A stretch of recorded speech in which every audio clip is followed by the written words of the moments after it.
Mag-alter tayo ng maraming blouses, guys. Ito po yung pinapagawa yung customer. Yung neckline ay maliit, kaya gusto niyang maging wider. Ayan ang ginawa ko, ayan. Tahiin muna yung gusto nating kahaba o kababa yung neckline. Ayan yung linya niya, guys. So, pag hindi mo yan gupitan o pag hindi mo yan ilinya or tahian, magiging wider yung neckline at saka parang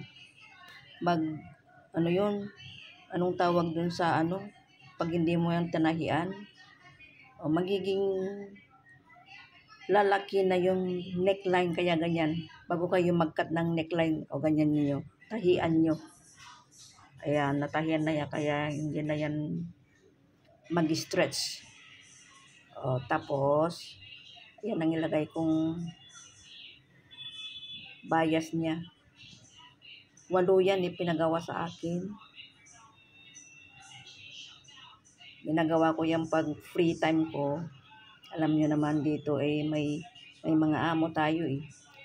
Kaya isang araw, 2, ginagawa ko lang yung mga about alas 3 to 6 o'clock, ganun.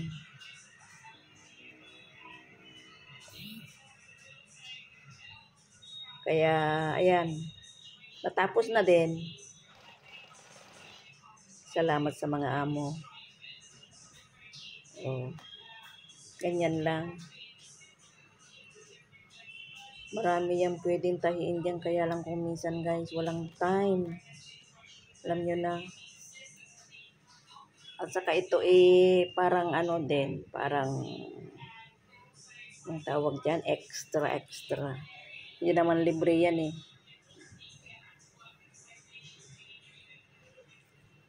May bayad yan. Oy, may extra tayo ah. Ganon. Kaya kahit pagod, may extra eh. Sino bang hindi gusto? Ganyan talaga. Kung gusto nating magka-extra, may income. Ganon talaga oh.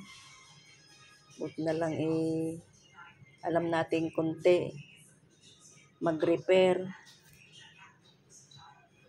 Mayroon pa dyan, may pa dyan, 3 pa, kaya lang mas mahirap yung kasi imagine yung dress na yun, paggawa na parang extend mo dun sa may side, tastasin mo, lagyan ko daw ng zipper.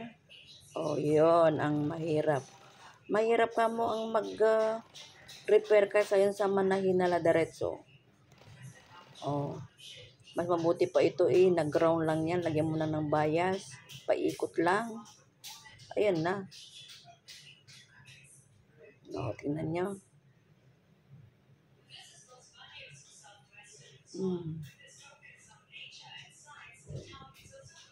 Kabibili lang niya to, tapos sinabi niya kung tapos sabihin niya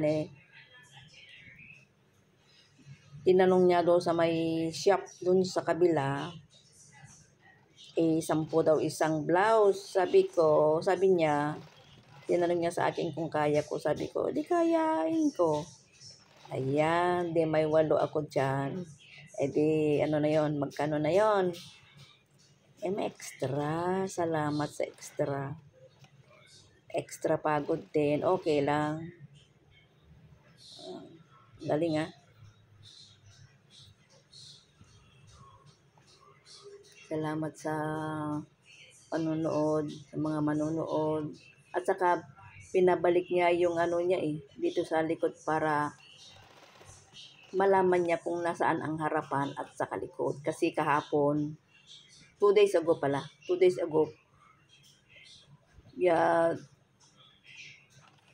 tinapos ko yung isa para i-try niya bago ko i-continue.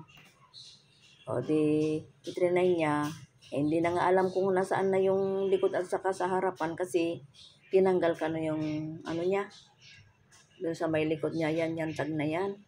Kaya sabi niya, ibalik mo para alam ko, sabi niya.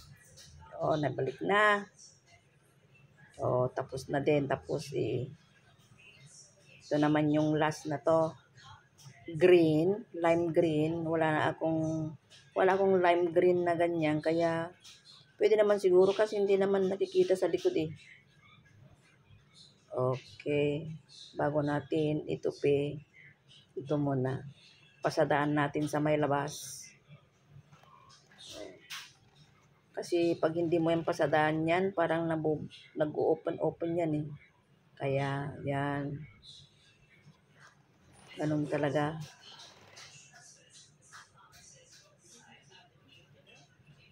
Pwede na natin i-deliver bukas. Ay, linggo pala bukas yan. Sa Lunes. Deliver natin to. Tapos yung dalawa pa yun na may patanggal ng zipper at saka, ay mahirap yung kaya sabi niya na take my own sweet time daw. Oo, kasi naku mahirap talaga magtastas guys.